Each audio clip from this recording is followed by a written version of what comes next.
I'm Josh Partial. We are in Fort Worth, Texas. Do you know today's date? June 4th? No, June 5th. June 5th, 2011. We're here with Al Sankary. So Al, who else is to the side? Who's our gallery? My wife is there. That's Rose. My daughter is there and her husband. It's Rebecca and Alan, and his mother is there. It's Bessie Bodsey. My grandson is here, Matthew Bodsey, and Elizabeth Bodsey is here, and it's her birthday, her 20th birthday. Thank you. And then my nurse is here, and her name is Elizabeth also. Great. So if we miss a story, at some point I'll look over to you, shout it out, and maybe if there's a story he's told a million times that we need to hear. Tell us a little bit about. Why don't you introduce yourself? What year were you born? I was born in December 3rd, 1924, in Fort Worth, Texas. And what were your parents' names? My father's name was Shahadi Sankary, which they generally called him Shady or Charlie, and my mother's name is Celia. Her maiden name was Horn. Well, tell me a little bit about your father's background. My father came from Damascus, Syria in about 1912. At that time, the Turkish army was drafting young men, and he did not want to go into the army, so he went to the United States, came to Ellis Island, and went to work there in a factory that made wash tubs. Because he was such a hard and fast worker, the union told him if he didn't slow down, they would break his arms. So he decided he would leave that job because he could not work at their pace. And he traveled around peddling goods at first, and it wasn't doing so well, so they said, you probably will do better in Texas. It's a new territory. So they told him to come to Fort Worth, so he ended up in Fort Worth. And he opened up a little store and put some tapestries and different types of linens in the store. And he decided that, and he started doing fairly well. He saw a lot of customers. There was a bigger store next to him, and there was a lot of customers going in there, and he wasn't getting very many. So what he decided to do was make a sign that pointed down to his door and said main entrance. So the people would be thinking they're going in the main entrance of this bigger store. Anyway, that worked for him. Anyway, my mother happened to be working next door, and they would see each other outside, and he asked her out. And so when my mother came over here probably in 1916, and she went to school here. And in 1918, my father and mother got married. At that time, the war had started, so they drafted my father. He was in the First World War. He was in basic training, and he had a hernia operation, which knocked him out from going overseas.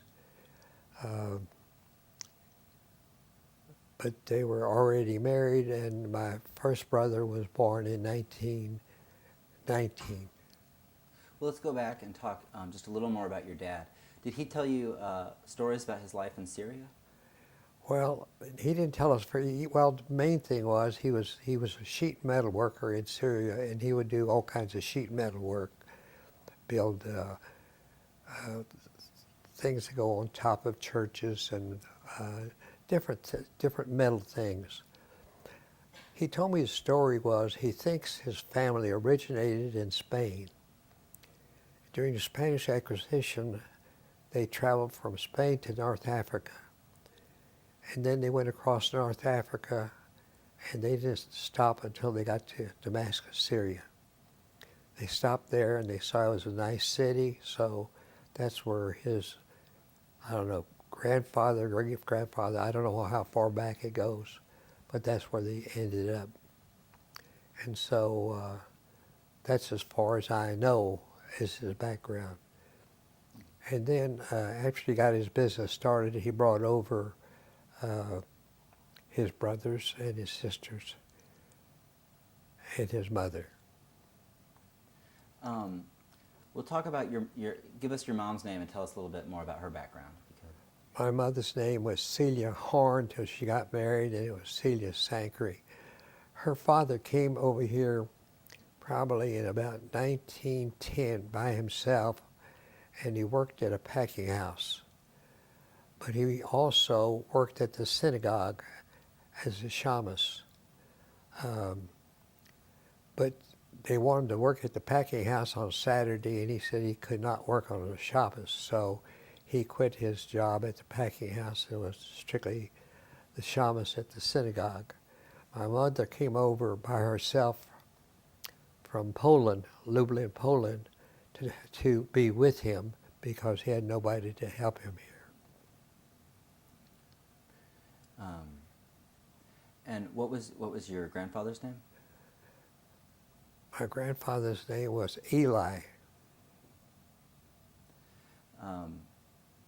Do you know much about Fort Worth at the time when your parents first arrived here? Did they tell you stories? Yes, well, at the beginning of Fort Worth, we had streetcars. We had streetcar tracks going down Main Street. It was a small town. Most of the businesses in Fort Worth was down on the lower end of Houston or Main Street. That's where the railroad train let people off, and that's where they were doing. The bigger stores were down there until one main store moved to the north side of Fort Worth, and all the businesses shifted at that time. And how many brothers and sisters do you have? I have 4 brothers and 4 sisters. It's a big family. Big family. Can you get all their names? Sure. The oldest brother was Sal. The next one was Leon, Jacob, and then myself, which is Abraham, and then Morris. And then the girls are Esther, Mary, Pearl, and Lily. And we were all born in Fort Worth. So you were one of the major families in. Meyer. Oh, yeah, my youngest brother, Meyer. I'm glad he chimed in. Yeah. So you guys were one of the big Jewish families in town, it sounds like. Yes. What was the community like when you were growing up? Well, it wasn't a big community. We had a nice synagogue. We had a center where they had a school. It was separate from the synagogue, and we had a rabbi and a cantor, teachers. Basically, it was just like an ordinary little town. Not too many Jewish people here at the time. What was the level of observance like? Well, it was pretty good. People here were pretty observant. I think we had about, at the time that I can remember, at least 350 members. And then it grew to about 600. When you were growing up, did your family keep kosher? Yes. And we had a shochet that he would teach bar mitzvah children at his house, and he also butchered chicken at his house in the garage. So if somebody was being taught and somebody brought a chicken in, he'd say, well, wait a little bit. So he'd go out to the garage and kill the chicken and then come back in and start teaching again. That's great. And is that something that you remember from when you were a kid? Oh, yes, because I was one of the students. Who were some of the other kind of notable figures in the community when you were growing up? Rabbis or leaders? Or? Well, there really wasn't. I can't remember too many. There was the Luskys were a pretty good-sized family. Rosenthals were a good-sized family. They had a packing house. The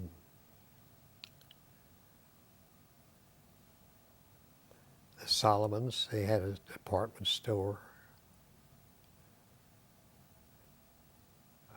You know, if you'd have asked me some questions prior, I probably could have remembered, but I don't remember any more of that. What about, let's see, what about, now your dad and your mom came from different kinds of traditions. Did you do different things from some of the other families, or did you carry any kind of Sephardic traditions in your family? Well, yes. Well, number one is my mother could cook 3 different type of dishes. First of all, being in Poland, she could cook Polish, Jewish dishes, and then when they brought my father's mother over, she learned how to cook Syrian dishes, which gave us, and then American dishes, which gave us a variety of meals. What are some foods you remember the most? Well, we had kibbeh. I can't remember all the names now because I haven't asked for any. My mother passed away a few years ago, and so we haven't had those dishes since then. Mm-hmm. But you would have kibbeh, but you also would have kugel? Yeah. And did you ever, I guess, your parents spoke English when they were together? No, my father spoke no English when he came over, so he had to learn how to speak English. My mother didn't know how. She went to school. My father did not go to school. And then my mother and father spoke 2 different languages, so it was hard for them to converse with one another. But my mother learned how to speak Syrian because when my father brought his mother over, she stayed with them, and that's where my mother learned how to speak Syrian. And when they wanted to talk in private and didn't want the children to know what they were talking about, they'd be speaking in Syrian or Arabic. Did you ever hear Yiddish in the house at all? Or? Oh yes, my mother spoke Yiddish, but she spoke it mainly to my grandfather and her brothers and sisters and the other Jewish people in town. What about growing up? Can you tell me a little bit about going to school? Well, we didn't really live too far from school. We did from our grade school. We lived about a mile away, and we walked to school. And my mother would come and pick us up after school. My mother would pick us up after school and then take us to Hebrew school. And then when we got through with Hebrew school, we went to my father's store because the synagogue and the Hebrew school were downtown for Warren. So we would walk to my father's store, and then my mother would pick us up and take us home. What was school like in those days? Well, I guess it was like it is today. I had no dissemination or anything like that going on that I know of. Nobody bothered me, so I didn't bother them. But it was like an average person going to school. Were there any other Jewish kids in your class? No. And let's see. Well, what about can you tell me a little bit about some of your closer friends? Or did you have friends outside? Yeah, I had some Gentile friends. We played ball together. We ran around together. We did things together, but it was very congenial. And so, what about your dad's business? So he started off pretty small. How did things go? And his business started growing right when the war started. The soldiers would come in and they would bring their girlfriends in, and he also put in some ladies' clothes and some shoes and hosiery, ladies' after the linens, he went to the dress market. And so he started doing pretty well, and then when he brought his brothers came over, he opened up another store for them. And he did pretty well until after the war, and then the Depression hit, and then it really got bad. Do you remember the Depression pretty well? Oh, yes. Can you tell me a little about that? Well, I remember that one grocery store sold bread for 2 cents a loaf. A dozen bananas was 5 cents a dozen. I know that it was pretty rough, and we had to watch every penny. And then my brother and I sold magazines, and the money we made off magazines we gave to my mother for food. So it was pretty rough at the time. And then until the World War II came along. And at that time, my oldest brother, Saul, he was 19, went to the service, and they... Well, let's pause for a second. You can go ahead. So you were saying the war My started. oldest brother, Saul, went to service, I think, 1941. And they sent him up to Alaska. He was a weather forecaster. And then my other brother, Jack, went to the service, and they sent him to a college because they were for officers training. But before he could finish, they pulled them all out because the war was going to come to an end. They put him into an amphibious tank battalion, and he landed in Okinawa, and he was in that part of the war.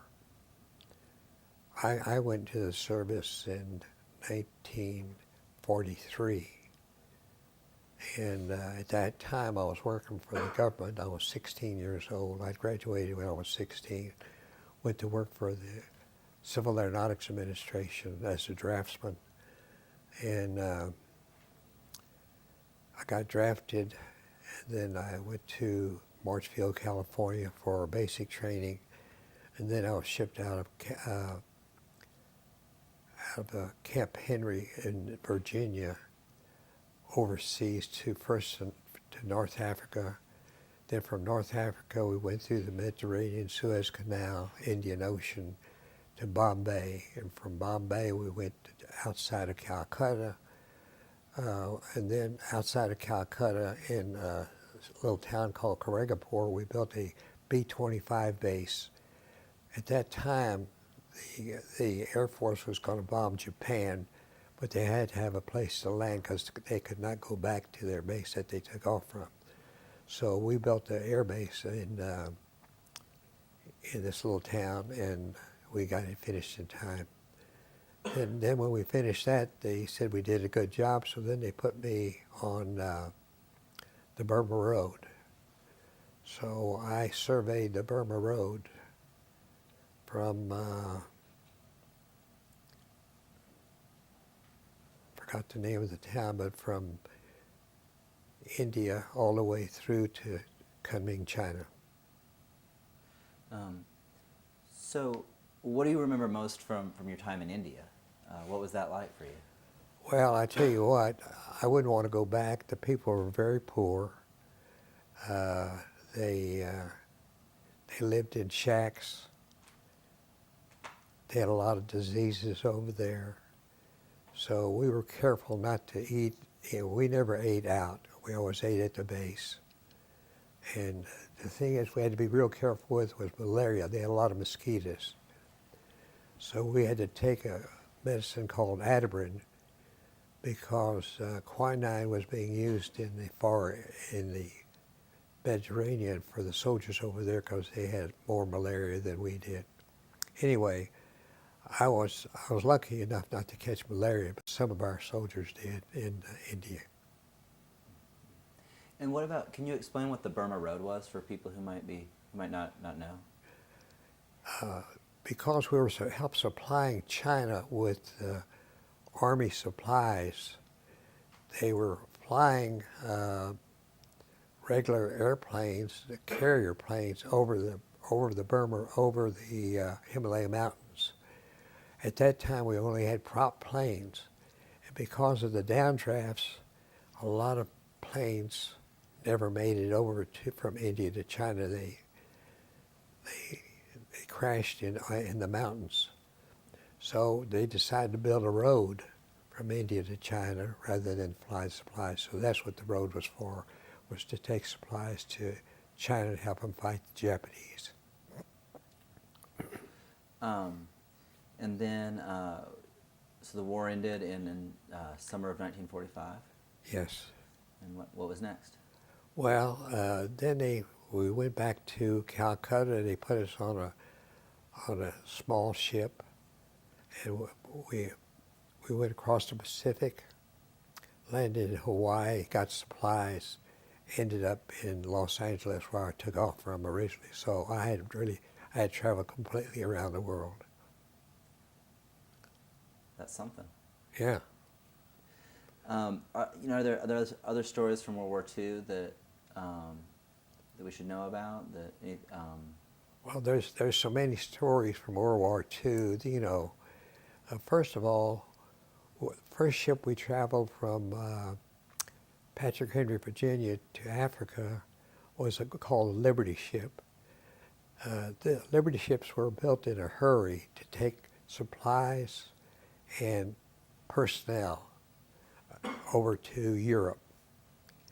Some of them were not built that well. Some of them broke apart going across the Atlantic. So we went across the Atlantic in the wintertime, and the ship was actually pushed back by the waves. That's how strong the waves were. Well, anyway, we made it to North Africa. Went to Oran first, then we got in a train. They called it a 40 and 8. It was either 40 men or 8 horses. It was just a boxcar from Oran to Algiers. And from Algiers, we then took a English ship from to the Mediterranean, through the Suez Canal.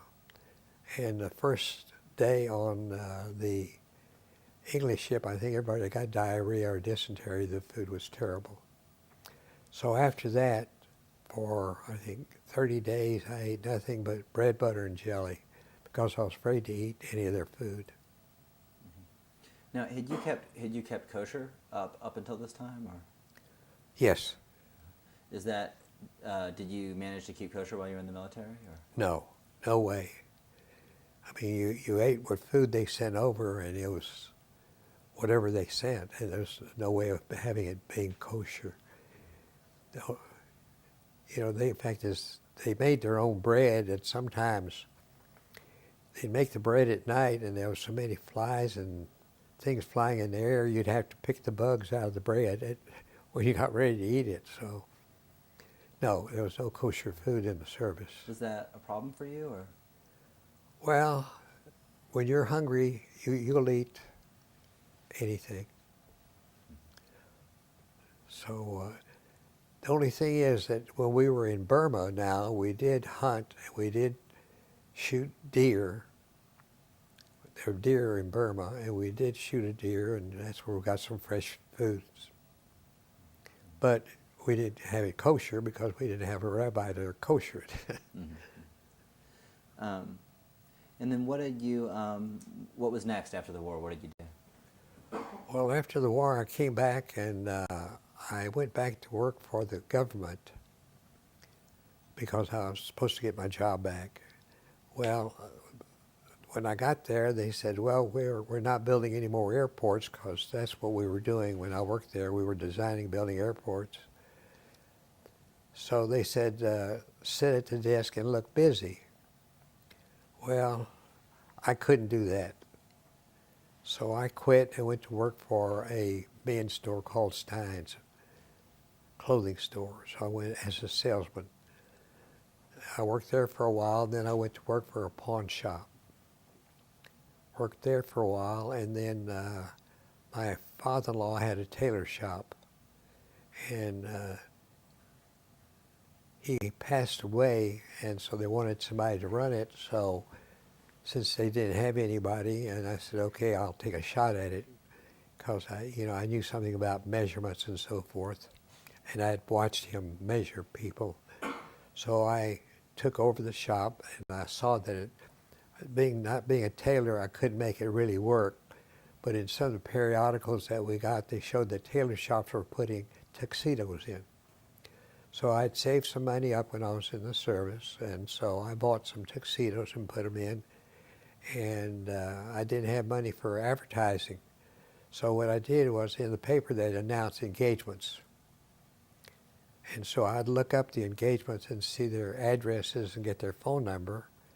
And then I'd do a mailer, but the first thing I'd do, I would call them. I was the first one, I think, in the United States to do telemarketing. And it worked.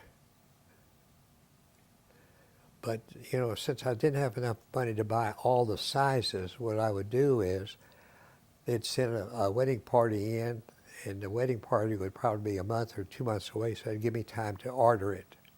So I would order tuxedos as I needed them, extra tuxedos. Now, it seems like we skipped over part of the story. You were married? Yes. We'll introduce Rose into the story and tell us when that happened. Can you introduce your wife and tell us when you met her? Well, my wife came down here to visit her brother. And I think he came to a poker game or something.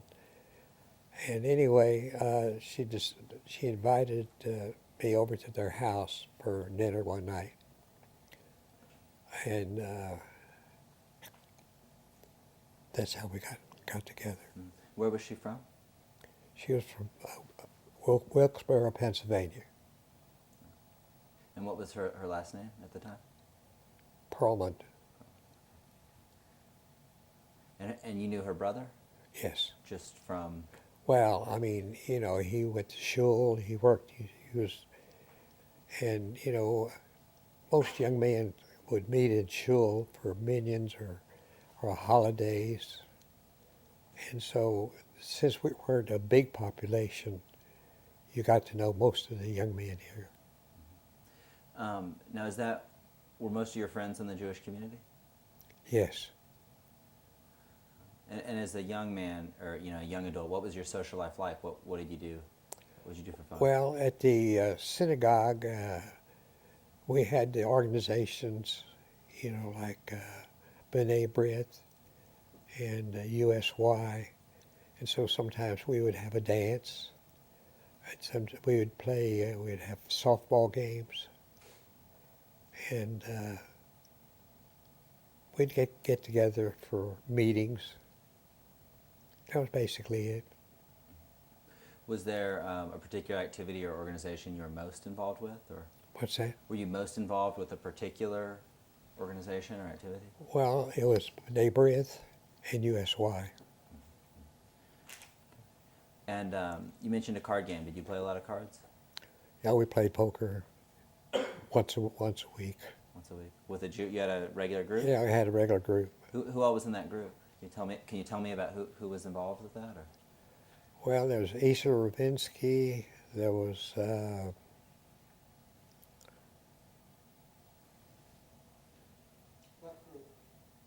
our poker group.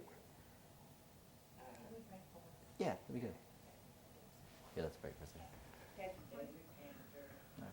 Okay, there was Paul Noodleman was in the game. David Cantor was in the game. Jimmy Wish was in the game. Asa Ravinsky.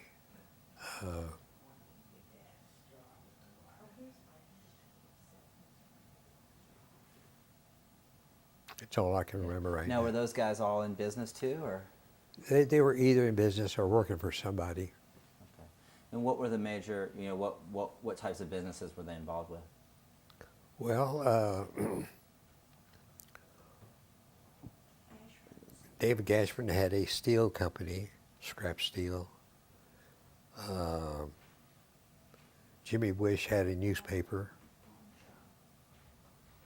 East Ravinsky worked for a department store. Paul Newman had his own department store. And when did you start having kids? When were your first children born? Your first child? First one was in 1950. What are your children, or who are your children? What are their names? Well, there's Jerry, Tommy, and Elizabeth. Now Rebecca, honey, not Elizabeth. Oh, Rebecca, sorry. Wait, and when did you start or when did you take over the tailoring business? 1950. Okay, so at the same time. Well, let's talk a little more about the business and how it grew. Well, like I said, I'd never been in business before, didn't really know what I was doing, but I just made up as I went along. And since I said I could look up their phone numbers and call them, it worked. So I didn't open up my second store till 7 years later, but I had a system by then. I had a accounting system, accounting for the clothes, everything, how the whole tuxedo rental business worked. And also I invented the ruffle shirt, which made it grow, the wash and wear tuxedo shirts, adjustable waist tuxedo pants. I was very innovative in the business. And fancy dinner jackets. Mm-hmm. So my business grew, and as I saw that my innovations were good, I just continued to invent little things that made it work. And at what point did you have a third store? Do you remember? Yeah, it was 1957. I opened up 2 stores, one in Tulsa and one in Houston. And it just continued to grow? Yes. Then we expanded in each city. We expanded the business because I would try to find a location where it was easy for people to park. My first location in Houston was right next door to a parking lot. And what I did was I also gave free parking, whereas the other stores were on the street and they had to put money in meters. So that also helped my business grow. And did you obviously you would have had to bring in more people as you grew. Well, you had to hire people, yeah. My wife worked in the store with me. She kept the books, and she could measure and do the same thing I did. Yeah, no, it was, then I kept hiring people and training them. And then as I trained them, I'd open up another store. And so, what was the range of Al's formal wear? Now, what year did you sell it? I sold it in 1999. Well, at that time, what was your range? I had over 50 stores. From, where was the farthest one? Well, it was from New Orleans to Oklahoma, Tulsa, Oklahoma, and El Paso. The distances, we had quite a few stores in Texas. And sometimes in one city we'd have 2 or 3 stores. Well, what about in the Jewish community? How did the Jewish community change over the years? Say from when you're, what was it like when your kids were growing up? Well, as I got older, they asked me to be a president of the men's club. So I told them I'd take the job, and I took the job, and my wife and I came up with the idea to go pick up kids and bring them to Sunday school. That way we'd have more kids for Hebrews to learn Hebrew, and so that was very innovative, and we built the Hebrew school up. And then they asked me to be also on the board of directors of the synagogue, and I did that. And then we saw that most of the people were moving in the southern direction of Fort Worth. So the group our directors got together and said we need a synagogue closer to where the people are. So we got a location where our synagogue is now, on Hewlin and Briarhaven. And then they appointed me as chairman of the building committee, because I had done building. I had built shopping centers and motels and houses before. So I was in charge of that, helped design the synagogue. Took a year to design it, and I took a year off to build it. And all the rabbis that have been here said they really like it, because we're one of the very few synagogues that has a mikveh. So we've been there now since 1980. Yeah, 30 years. What? 30 years, synagogue. How many years has the synagogue been there? Yes. I'm over Yeah, 30 years? since 1980. Okay. yeah, okay. Now, who was running the business while you were away? My wife. Good job. Well, let's see. What's the, has there been growth over that time? What's the kind of trajectory of the synagogue been? Well, it hadn't grown as much as it did when I was in charge, but I think we had plenty of stores in this area. The thing is, the new group, which I put my sister and brother-in-law in Houston, and I gave them a kind of like a franchise, and so they've grown, and now I think they have well over 100 stores. And what about the synagogue? Has it continued to grow over the years, or what's? Well, not really, in that I built it so that it would continue to grow, because I built it for the seating capacity. It could hold over 1,000. I had designed it so you could divide it up. The main section had 450, and then there was a middle section, and there was another section. But what's happened is they've opened up a synagogue in the little small towns, and these people who live in these small towns are not coming to our synagogue, they're going to the synagogues there. Now, so it actually shrunk, in that the younger people are not living in Fort Worth. They're either in these small towns, and their children are in these small towns. So our Hebrew school has gone down also. But a lot of rabbis said this is happening all over the country. And what about, what about the practice and the level of observance? At some point, it became a conservative synagogue, or?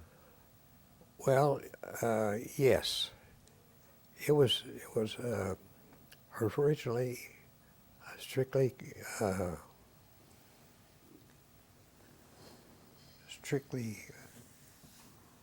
it wasn't traditional.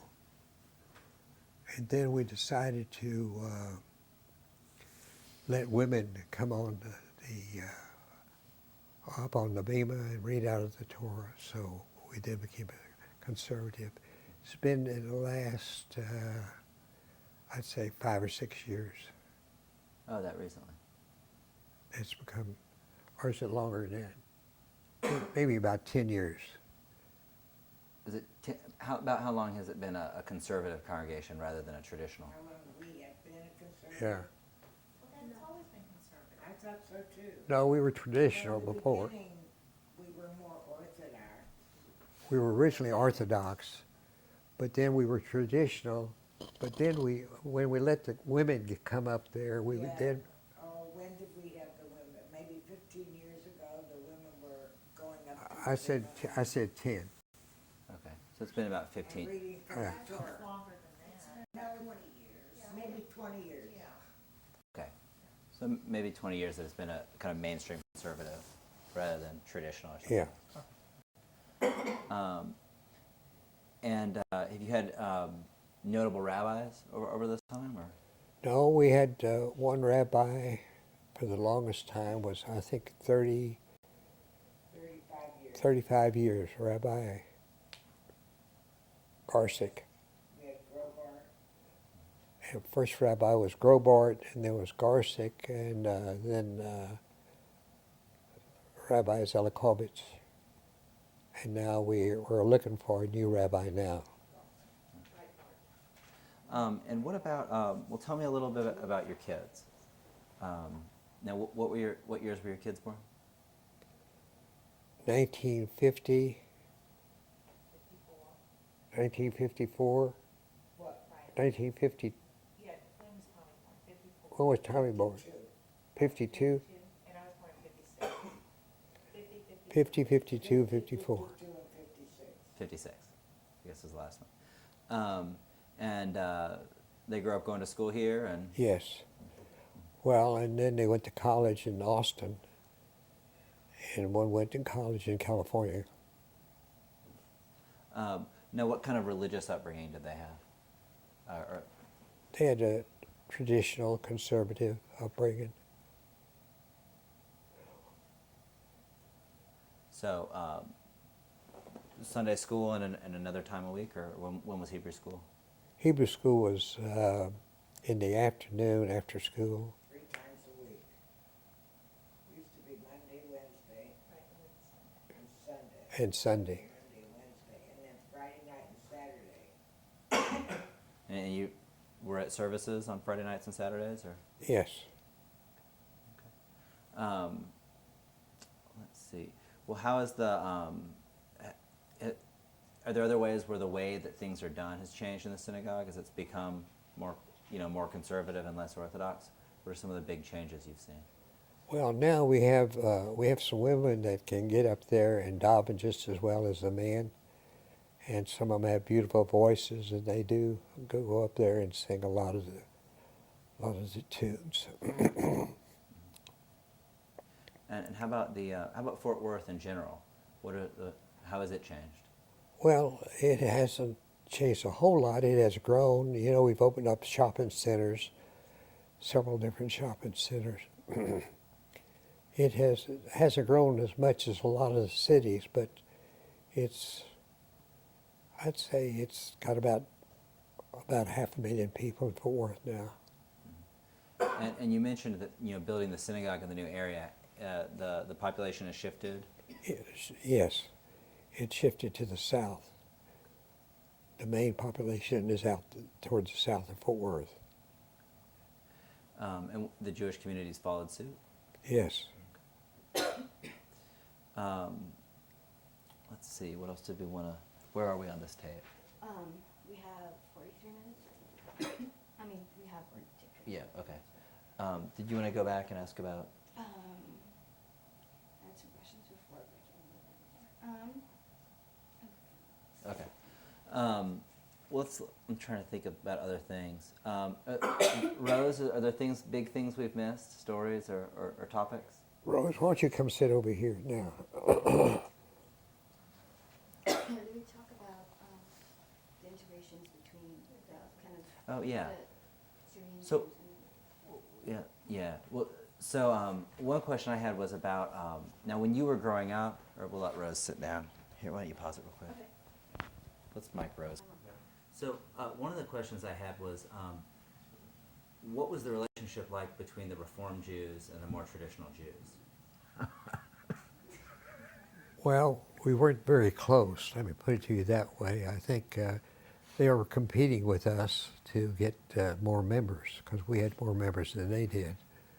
So, but there was nothing major going on except we did not attend hardly any of their functions, and they didn't attend any of our functions.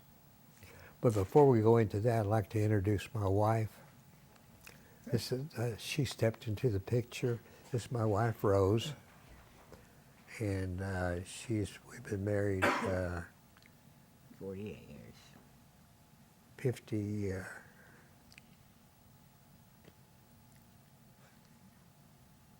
52 years.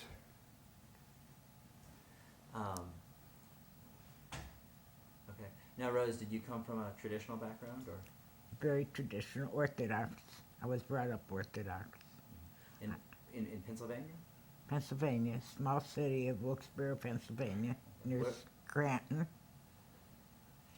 And of course, there were no cars. We walked to everything.